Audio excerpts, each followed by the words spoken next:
Sitting MLA ఎవరైతే వసంత కృష్ణప్రసాద్ ఉన్నారో అయితే పార్టీ వీడటానికైతే మాత్రం సిద్ధమయ్యారు. సరే, ఎందువల్ల వీడటానికి మీరు ఇంత సిద్ధమయ్యారు? ముఖ్యమంత్రి మీద కోపమేనా? ముఖ్యమంత్రి గారి కోపం అంటే నన్ను పిలిచి ఆహ్వానించి పార్టీలో చేర్చుకొని ఇక్కడ పోటీ చేయించిన తర్వాత స్థానికంగా సొంత పార్టీలోనే ఇబ్బందికరమైన పరిస్థితులు ఉంటే వాటి నుంచి నన్ను కాపాడలేదనేది నాకు కొంత ఇబ్బంది. ఎన్ని పర్యాయాలు వారి దృష్టికి ఆ విషయం తీసుకెళ్ళినా కూడా నిర్దిష్టమైన చర్యలు తీసుకొని ఎవరి పరిధిలో ఎవరి పని వాళ్ళని చేయనీయకుండా ఇబ్బంది పెట్టారనేదే నాకు ప్రధానంగా ఎందుకని ముఖ్యమంత్రికి మీకు ఎంత గ్యాప్ వచ్చింది? జోగికి, రమేష్కి మీకు?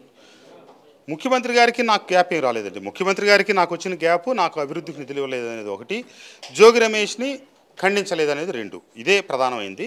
ఇక జోగి రమేష్తో అనేది వాళ్ళ తమ్ముడికి నేను చైర్మన్ ఇవ్వలేదని, ఇక్కడేదో వాళ్ళు చేసే కార్యక్రమాలకు నేను అడ్డుదోగులుతున్నానని, వాళ్ళకి నా మీద చాలా రకాలైనటువంటి ఉంది. వాళ్ళదేదో కుర్చీ నేను లాక్కొని కూర్చున్నానని. అంతేగాని ఆయన నందిగాం నుంచి ఇక్కడికి వస్తాడు, మేము ఎక్కడి నుంచి అక్కడికి వెళ్తాం, మన నియోజకవర్గం మనకుంది, వాళ్ళది ఉంది. నేను ఈ 5 సంవత్సరాల కాలంలో ఈ నందిగాంలో ఏలు పెట్టి గెలికి ఇక్కడ ఒక గ్రూప్ కట్టి ఒకళ్ళతో మాట్లాడాయని వాళ్ళు ఏ రోజు కేంద్ర పార్టీకి కంప్లైంట్ చేయటం కానీ ఒక నాయకుడికి చెప్పడం కానీ ఏం జరగల. ఇక్కడ వైసీపీ వాళ్ళు గెలవాలి, నేను గెలవాలి, అక్కడ ఆయన గెలవాలని అంతా బాగా ఉండాలని నేను కోరుకున్నా. కానీ నా పక్కన ఉన్న వాళ్ళు అటు కోరుకోవట్లా. అదే సమస్య. ఇప్పుడు ప్రధానంగా ఒకవేళ బాగా బూతులు తిట్టుంటే మీకు ఇదే కన్ఫర్మ్ అయ్యేదా మైలవరం? అంటే ఇప్పుడు ఈ స్పెక్యులేషన్ బట్టి మీరే నిర్ణయించుకోండి. రాష్ట్రంలో ఈ మాట చెప్పడానికి కూడా నాకు కొంచెం ఇబ్బందికరంగా ఉంది. ఎందుకంటే ఇప్పటికే ఒక 10 మంది ఎమ్మెల్యేలు వచ్చి బయటికి ఈ మాట చెప్పారు.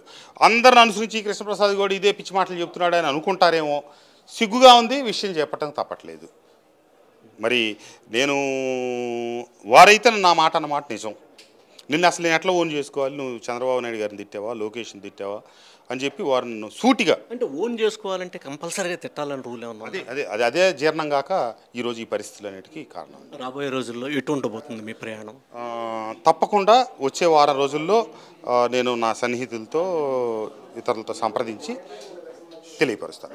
ఇది ఇక్కడ ఉన్నటువంటి పరిస్థితి. ఏదైతే వసంత కృష్ణప్రసాద్ ఉన్నారో రాబోయే ప్రయాణం అయితే మాత్రం కొద్ది రోజుల తర్వాత తెలియజేస్తానని చెప్పేసి స్పష్టం చేస్తున్నారు.